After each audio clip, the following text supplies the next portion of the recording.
تو دوستو میرا نام صبا ہے، میری عمر 30 سال ہے۔ قسمت نے مجھے بہت جلدی بیوہ بنا دیا۔ میرے شوہر اچھے آدمی تھے مگر ان کی موت کے بعد زندگی جیسے رک سی گئی۔ تنہا راتیں، سنسان دن اور پولیسوں کے تانے، یہ سب میرا سہارا رہ گیا تھا۔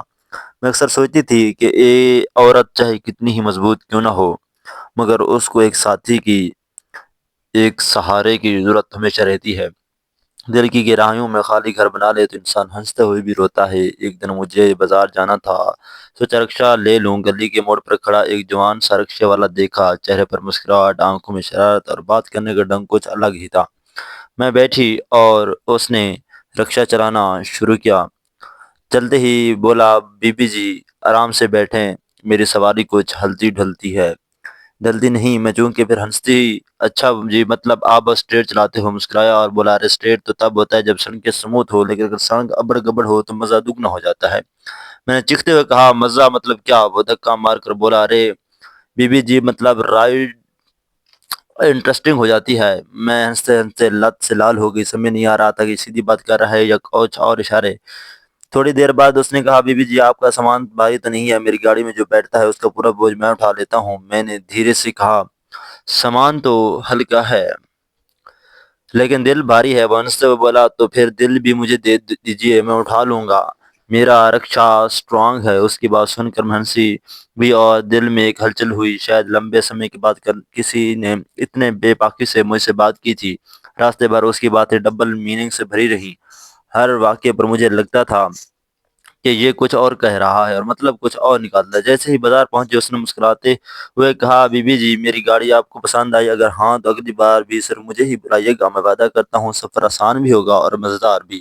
میں نے اس کی آنکھوں میں جانا تھا اور سوچا، نہیں یہ رکشے والا ہے کیا میری تنہا زندگی کا سہارا ہے؟ تو دوستو اس دن رکشے والے کی بات میرے کانوں میں گونجتی رہی۔ میں نے سوچا کہ اب بندہ ہے تو بڑا انٹرسٹنگ، مگر عجیب بات یہ تھی کہ اس کی ہر بات پہ ایک ایسا طریقہ جیسے عام دال میں لال مرچ کا، چونکہ سننے میں شرارتی پر مطلب میں سیدھا۔ اگلے ہفتے مجھے پھر باسا بج جانا پڑا۔ میں نے سوچ لیا، دیکھو آج اگر وہیں رکشے والا ملے تو مزہ آ جائے۔ قسمت دیکھیے اس جگہ پر کھڑا وہیں مل گیا۔ اس نے مجھے دیکھتے ہی مسکرا کر کہا، میڈم آج تو لگ رہا ہے کہ گھوڑی پھر سے دوڑنے والی ہے۔ میں نے گھور کر کہا، کیا مطلب؟ وہ بولا ہنستے ہوئے، ارے مطلب یہ کہ پھر سے میرے رکشہ پر سفر ہوگا اور اس بار سپیڈ ڈبل ہوگی۔ میں نے کہا، کہیں پھر سے گڈھے میں نہ گرا دینا۔ بولا، میڈم اگر گرے بھی تو میری گود میں ہی گریں گی، سیٹ تو مضبوط ہے پر ڈرائیور اس بھی مضبوط۔ میں نے شرماتے ہوئے کہا، باتیں تو ایسی کرتے ہو جیسے شادی بیاہ کا منڈپ یہی رکشے میں ہو۔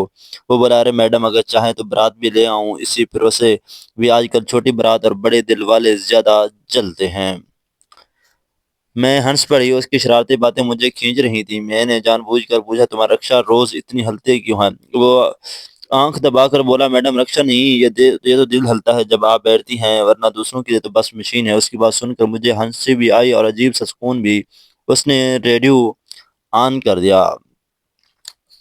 ایک پرانا گانا بج رہا تھا، جو تم کو ہو پسند وہی بات کہیں گے۔ میں نے مذاق میں کہا، اگر میں کہوں سپیڈ کم کرو تو مانو گی؟ اس نے جھٹ سے جواب دیا، اگر آپ کہیں تو رکشہ کیا میری سانسیں بھی روک دوں؟ میں نے سوچا، یہ آدمی آدھے بنانا جانتا ہے پر یہ صرف باتیں ہیں یا کچھ اور بھی؟ یہ سسپینس میرے دل میں بڑھتا جا رہا تھا۔ اس دن رکشے سے اترتے وقت میں نے جان بوجھ کر پوچھا، بھیا تمہیں تھکان نہیں ہوتی؟ وانس کو بولا، میڈم تھکان تب ہوتی ہے جب بوجھ دھویا جائے، آپ تو خوشبو ہیں، آپ کو اٹھا کر تو جان میں جان جاتی ہے۔ میں نے چپ چاپ مسکرا کر اسے پیسے دیے، پھر آنکھ دبا کر بولا، میڈم یہ کرایہ ہے یا نذرانہ؟ میں گھر پہنچ کر دیر تک سوچتی رہی، کیا یہ شرارتی باتیں صرف مذاق تھیں یا کسی چھپے ارادے کی دستک تو جناب اب آتی ہوں اس دن پر جب میری زندگی کا سب سے بڑا بوڑھ آیا۔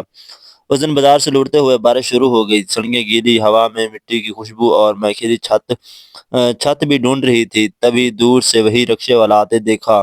وہ ہنستے ہوئے بولا، میڈم لگ رہا ہے آج بارش ہوگی اور قریب لے آئے گی۔ میں نے کہا، اتنی بارش میں تمہاری رکشہ بھیگ جائے گی؟ وہ بولا، میڈم رکشہ بھیگ جائے تو نیا خرید لیں گے، پر اگر آپ بھیگ گئی تو میرا دل بھیگ جائے گا۔ میں اس کے رکشے میں بیٹھ گئی۔ راستہ لمبا تھا اور بارش کی بوندیں ٹپ ٹپ گر رہی تھیں۔ وہ ڈرائیونگ کرتے کرتے اچانک بولا، میڈم آپ اکیلی رہتی ہیں، تھکان نہیں ہوتی؟ میں نے کہا، تھکان تو ہوتی ہے پر عادت ڈالنی ہے۔ وہ مسکرا کر بولا، اگر چاہیں تو یاد میں بدل سکتا ہوں۔ میں نے مذاق میں کہا، اچھا تم ڈاکٹر ہو کیا؟ وہ بولا، نہیں میڈم ڈرائیور ہوں پر دلوں کا ڈاکٹر بھی ہوں۔ اس کی باتیں اب مجھے چبھنے کی بجائے اچھی لگنے لگی۔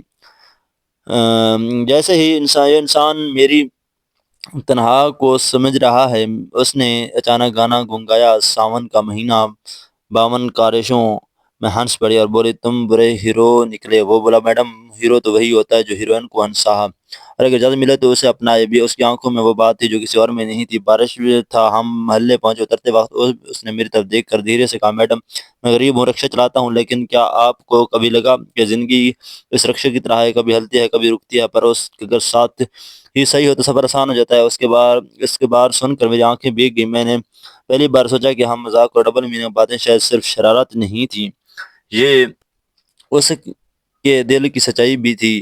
کئی دن تک سوچنے کے بعد کچھ مہینوں بعد اسی محل پہ میں برات آئی، ڈھول دھماکے، روشنی اور سب کی نگاہیں میرے ہاں۔ وہی رکشے والا، لوگ حیران تھے، کچھ ہنس رہے تھے، کچھ تانے دے رہے تھے، پر میں صرف اتنا سوچ رہی تھی، زندگی کا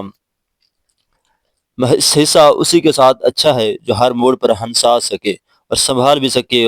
اسی اس دن مجھے احساس ہوا کہ تنہائی کا علاج مہنگے ڈاکٹر نہیں بلکہ سچا انسان ہوتا ہے۔